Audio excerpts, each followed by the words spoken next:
ఒక ఫార్మర్‌ని చూపించడంతో movie start అవుతుంది. రాత్రి టైంలో ఫార్మర్ తన పొలం దగ్గర చిన్న మంచంలో విశ్రాంతి తీసుకుంటూ ఉంటాడు. చుట్టూ చాలా నిశ్శబ్దంగా ఉంటుంది. అయితే ఒక్కసారిగా అతనికి విచిత్రమైన శబ్దాలు వినిపిస్తాయి. ఆ శబ్దాలు ఎప్పుడూ అతను వినలేదు. అతని పెంపుడు కుక్క కూడా కనిపించదు. ఆ కుక్కని వెతుక్కోవడానికి ఫార్మర్ కొంత దూరం నడుస్తాడు.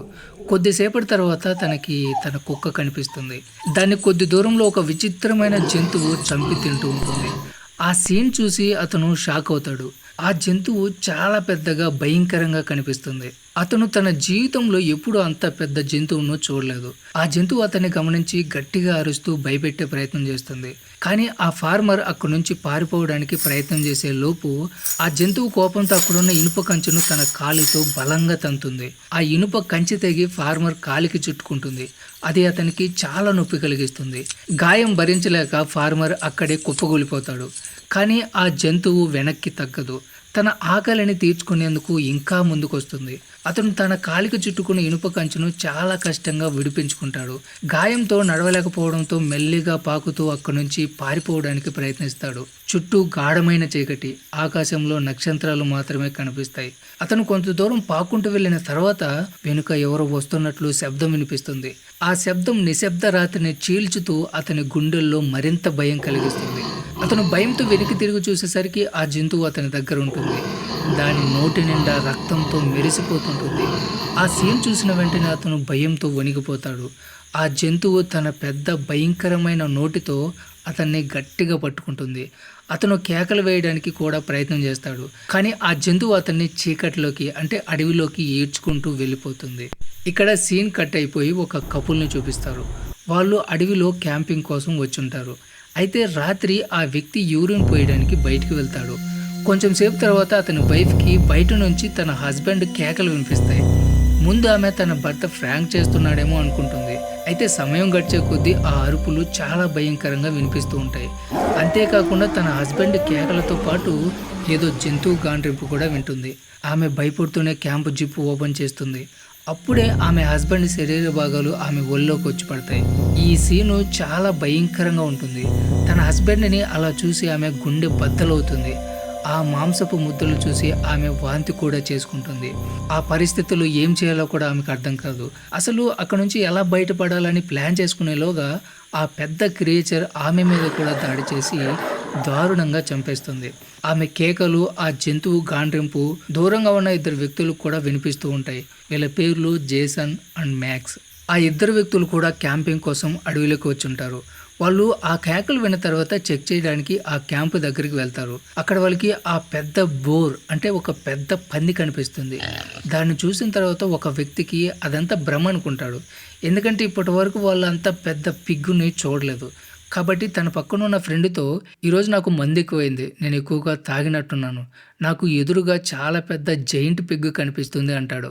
అప్పుడు పక్కనే ఉన్న ఫ్రెండు అతని చేతిలో ఉన్న షార్ట్ గన్ తీసుకుని తన ఫ్రెండ్తో అది నిజంగానే బోర్ అంటే పెద్ద జాయింట్ పిగ్ అని చెప్తాడు. అతను దాన్ని షూట్ చేయగానే తనకి గురి తప్పుతుంది. ఎందుకంటే అతనికి కొంచెం చూపు సరిగ్గా ఉండదు, బహుశా సైట్ కావచ్చు. అయితే మళ్ళీ దాన్ని షూట్ చేయడానికి ప్రయత్నం చేసేలోపు అది అక్కడ కనిపించదు. అందువల్ల చెక్ చేయడానికి వాళ్ళు ఆ టెంట్ దగ్గరికి వెళ్తారు. అక్కడ వాళ్ళకి తెగిపడిన ఒక కపుల్ బాడీ పార్ట్స్ కనిపిస్తాయి. అక్కడ పడి ఉన్న వస్తువులు చూసి అక్కడ నలుగురు వ్యక్తులు ఉన్నట్లు వాళ్ళకి అర్థమవుతుంది. కాబట్టి మిగతా ఇద్దరు ఆ చుట్టుపక్కలే ఎక్కడో చోట ఉంటారనిపిస్తుంది. కాబట్టి మ్యాక్స్ జేమ్స్తో నేను ఇక్కడ ఉండి మిగతా వాళ్ళని వెతుకుతాను, నువ్వు టౌన్కి వెళ్ళి ఎవరినైనా హెల్ప్ అడిగి తీసుకునిరా అని చెప్తాడు. అయితే జేసన్ హెల్ప్ కోసం వెళ్తూ ఉండగా దారిలో అతనికి ఒక భీకరమైన శబ్దం వినిపిస్తుంది. అతను భయపడి తిరిగి వెనక్కి వచ్చేస్తాడు. ఆ పెద్ద పంది అత్యాశతో స్వార్థపూరితమైన కళ్ళతో అతని వైపు చూస్తూ ఉంటుంది. జేసన్కి తను ఇంకా ప్రాణాలతో బ్రతకడని అర్థమైపోతుంది. అందువల్ల అతను పారిపోకుండా దానికి ఎదురుగా నిలబడతాడు. అప్పుడు ఆ పంది అతని మీద దాడి చేసి చంపేస్తుంది. తర్వాత అదే అడవిలో ఇంకో కపుల్ని చూపిస్తారు. ఆ అమ్మాయి అక్కడ ఇంకో కపుల్ ఉన్నారని గెస్ చేస్తుంది. వాళ్ళిద్దరూ కూడా ఒకరికొకరు భయంకరమైన కథలు చెప్పుకుంటూ ఉంటారు. వాళ్ళు ఆ స్టోరీస్ చెప్పుకుంటూ ఎంటర్టైన్ అవ్వడానికి ప్రయత్నం చేస్తూ ఉంటారు. అయితే వాళ్ళ కథలు నిజ రూపం దాలుస్తాయి. ఎందుకంటే వాళ్ళకి దగ్గరలో ఏవో గాండ్రింపులు వినిపిస్తాయి. ఆ అమ్మాయి హస్బెండ్ చెక్ చేయడానికి కొంచెం ముందుకు వెళ్తాడు. అతనికి అక్కడ ఏదో కనిపిస్తుంది. అయితే అతను వెనక్కి తిరిగి చూసేసరికి అతనికి ఎదురుగా చాలా పెద్ద క్రియేచర్ ఉంటుంది. ఆ పంది అతని భార్య మీద దాడి చేసి కూరలతో పొడి చేస్తూ ఉంటుంది. అక్కడితో ఆగకుండా ఆ పంది దాని పదునైన దంతాలతో ఆమె నడుములో పొడిచి పైకి లేపుతుంది. ఈ సీన్ వెన్నులో వణుకు పుట్టేలా ఉంటుంది. అది చూసి ఆమె భర్త చాలా భయపడిపోతాడు. అతను తప్పించుకోవడానికి అక్కడి నుంచి పారిపోవడానికి ప్రయత్నం చేస్తాడు. కానీ ఎటువంటి ఉపయోగం ఉండదు. ఎందుకంటే ఈ పంది అతని మెడను పట్టుకొని విరిచి మొండెం నుంచి వేరు చేసేస్తుంది. ఆ విధంగా ఈ కపుల్ కూడా చనిపోతారు. ఇంకోవైపు మ్యాక్స్ ఆ కపుల్ని వెతుక్కుంటూ అక్కడికి చేరుకుంటాడు. చనిపోయిన ఆ జంటను చూసి చాలా బాధపడతాడు. ఎందుకంటే అతను కనీసం ఒక్క జంటనైనా కాపాడగలనని ఇప్పటి వరకు చాలా నమ్మకంతో ఉంటాడు. కానీ అతని నమ్మకం వృధా అయిపోయింది. ఎందుకంటే ఆ పంది చాలా దారుణంగా వాళ్ళను కూడా చంపేసింది అని అతనికి అర్థమైపోయింది. ఈలోగా ఆ పంది అతని మీద కూడా దాడి చేయడానికి అక్కడికి వచ్చేస్తుంది. దాని నోటి నిండా చనిపోయిన ఆ కపుల్స్ రక్తం కారుతూ ఉంటుంది. ఆ పంది మ్యాక్స్ని చంపేలోగా మ్యాక్స్ తన దగ్గర ఉన్న కత్తిని చూపిస్తాడు. ఇక్కడ సీన్ కట్ అయిపోతుంది. తర్వాత రోజు ఉదయం ఒక వ్యక్తి తన జీపులో ఆ ప్రదేశానికి వస్తూ ఉంటాడు. అప్పుడు అదే పంది అతని కార్ని తన దంతాలతో లేపి అవతలికి పారేస్తుంది. ఆ కారణంగా అతని జీపు యాక్సిడెంట్ అవుతుంది. అక్కడికి కొంచెం దూరంలో ఒక ఫ్యామిలీ క్యాంపింగ్ కోసం వచ్చి ఉంటారు. ఆ యాక్సిడెంట్ జరిగిన వ్యక్తి వీళ్ళ ఫ్యామిలీ మెంబర్. వాళ్ళకి ఆ వ్యక్తికి యాక్సిడెంట్ అయిన విషయం తెలిసిపోతుంది. అతని పేరు విల్సన్. ఇతని సిస్టర్ తన హస్బెండ్ని, తన అల్లుని తన బ్రదర్ దగ్గరికి వెళ్ళమని పంపుతుంది.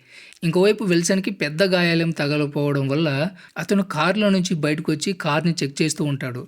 అయితే కారు చాలా డ్యామేజ్ అయిపోయి ఉంటుంది. అతని కారు వెనకాల కొన్ని వెంట్రుకలు కనిపిస్తాయి. దాన్ని బట్టి దాని మీద ఏదో జంతువు దాడి చేసింది అని అర్థమవుతుంది.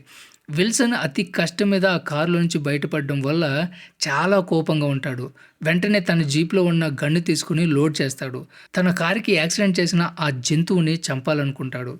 ఇంకోవైపు విల్సన్ కోసం వెతుకుంటూ వచ్చిన ఆ ఇద్దరు వ్యక్తులకి ఆ పంది కనిపిస్తుంది. అయితే దాన్ని చూసి వాళ్ళు భయపడడానికి బదులుగా ఆశ్చర్యపోతూ చూస్తూ ఉంటారు.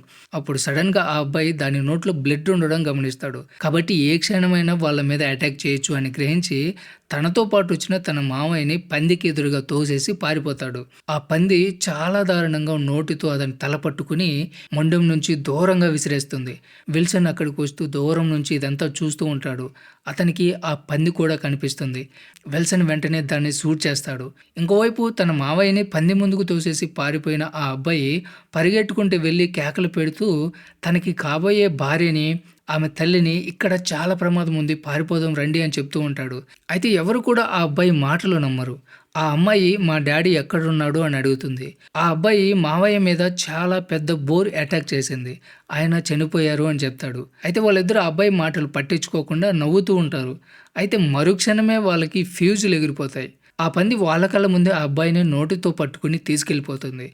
ఆ అబ్బాయి ఆ పంది నోట్లోనే ప్రాణం వదిలేస్తాడు. ఈ సీన్ చాలా హార్ట్ టచింగ్గా ఉంటుంది. వాళ్ళందరూ కూడా ఆ సంఘటన చూసి పిచ్చివాళ్ళైపోతారు. ఆ అమ్మాయి తనకి కాబోయే భర్త కళ్ళ ముందే చనిపోవడం చూసి గుండెలు పగిలేలా ఏడుస్తుంది. ఆ అమ్మాయి తల్లి తనని అక్కడి నుంచి తీసుకెళ్లడానికి ప్రయత్నిస్తుంది. ఆ అమ్మాయి అక్కడి నుంచి వెళ్ళడానికి అంగీకరించకుండా మొండిగా ఏడుస్తూ ఉంటుంది. సరైన సమయంలో విల్సన్ అక్కడికి వచ్చేస్తాడు. వాళ్ళందరినీ అక్కడి నుంచి తీసుకెళ్ళిపోతాడు. ఆ పంది నుంచి తప్పించడానికి విల్సన్ ఒక ఐడియా వేస్తాడు. నీటి మార్గం ద్వారా అక్కడి నుంచి అవతల వైపుకి వెళ్లేందుకు ప్రయత్నం చేస్తారు. అటువైపు నుంచి టౌన్కి వెళ్లేందుకు తక్కువ సమయం పడుతుంది. అయితే అటువైపు నుంచి వెళ్ళినా కూడా టౌన్కి వెళ్లేలోగా చీకటి పడుతుంది. సో వాళ్ళు ప్రాణాలు కాపాడుకోవడం కోసం వాళ్ళు పరిగెడుతూ ఉంటారు. విల్సన్ ఆ పంది నీటికి భయపడుతుందేమో అనుకుంటాడు. కానీ అది ఎంత ఖతర్నాక్ పంది అంటే ఆ చీకట్లో కూడా అది వాళ్ళని వెతికి పట్టుకుంటుంది. అనుకోకుండా దాన్ని సడన్గా అక్కడ చూసేసరికి భయంతో వాళ్ళ పరిస్థితి చాలా దారుణంగా మారిపోతుంది. ఆ పంది మొహంది వాళ్ళలో ఇంకొక వ్యక్తిని కిరాతకంగా చంపేస్తుంది. సో ఆ అబ్బాయి చనిపోతాడు. ఆ కారణం చేత వాళ్ళకి అక్కడ కొంచెం పారిపోవడానికి అవకాశం దొరుకుతుంది. విల్సన్ సిస్టర్ తన కొడుకు చనిపోవడం వల్ల బోరుని ఏడుస్తూ ఉంటుంది. విల్సన్ ఆమెను బలవంతంగా అక్కడి నుంచి తీసుకుని పారిపోతూ ఉంటాడు. వాళ్ళ అదృష్టం బాగుండి వాళ్ళకి అక్కడ ఒక కర్రతో చేసిన షెల్టర్ దొరుకుతుంది. వాళ్ళు వెంటనే దాని లోపలికి వెళ్ళి కొంచెం ఊపిరి పీల్చుకుంటారు. విల్సన్ సిస్టర్ అతని కూతురు ఇద్దరు బాధతో గుండె పగిలేలా ఏడుస్తూ ఉంటారు. ఎందుకంటే వాళ్ళు ఇప్పటి వరకు ఈ ట్రిప్లో వాళ్ళ ఫ్యామిలీ మెంబర్స్ని ముగ్గురిని కోల్పోయారు. విల్సన్ తన సిస్టర్కి ధైర్యం చెప్పడానికి చాలా ప్రయత్నం చేస్తాడు. అప్పుడు అతని సిస్టర్ రివర్స్లో అంతా నీ వల్ల జరిగింది అని విల్సన్ని బ్లేమ్ చేస్తుంది. నీకు ఎంత బాడీ ఉండి కూడా నీ అల్లుడిని కాపాడుకోలేకపోయావు అంటుంది. అలా ఆ ఏడుపు కొంచెం సేపు కొనసాగుతుంది. అయితే రోజంతా అలసిపోవడం వల్ల వాళ్ళకి నిద్ర పడుతుంది. అలా కాసేపు తర్వాత మళ్ళీ వాళ్ళు నిద్రలేస్తారు. ఎందుకంటే అక్కడ చలి చాలా ఎక్కువగా ఉంటుంది. విల్సన్ వాళ్ళకి కొంచెం చలి తగ్గేలా చేయడానికి బయటికి వెళ్లి నిప్పు కర్రలు తేవడానికి ప్రయత్నం చేస్తాడు. అతను బయటికి వెళ్ళడానికి డోర్ ఓపెన్ చేయగానే ఆ పంది బయట వాళ్ళ కోసం ఎదురు చూస్తూ ఉంటుంది. వాళ్ళు ఎప్పుడు డోర్ ఓపెన్ చేస్తారా, ఎప్పుడు లోపలికి వెళ్ళి దాడి చేద్దామా అని అక్కడే కాచుకుని ఉంటుంది. డోర్ ఓపెన్ అయిన వెంటనే అది తలుపులు బద్దలు కొట్టుకుని ఆ క్యాబిన్ లోపలికి వెళ్ళిపోతుంది. విల్సన్ ముందుగానే తన మీద చాలా కోపంగా ఉన్నాడు. పైగా తన అల్లుని తను అక్కడే ఉండి కూడా కాపాడుకోలేకపోయాను అనే గిల్టీలో ఉన్నాడు. కాబట్టి తన కోపంతో ఒక్కసారిగా కట్టెలు కట్టుకుని దాని మీద విరుచుకుపడతాడు.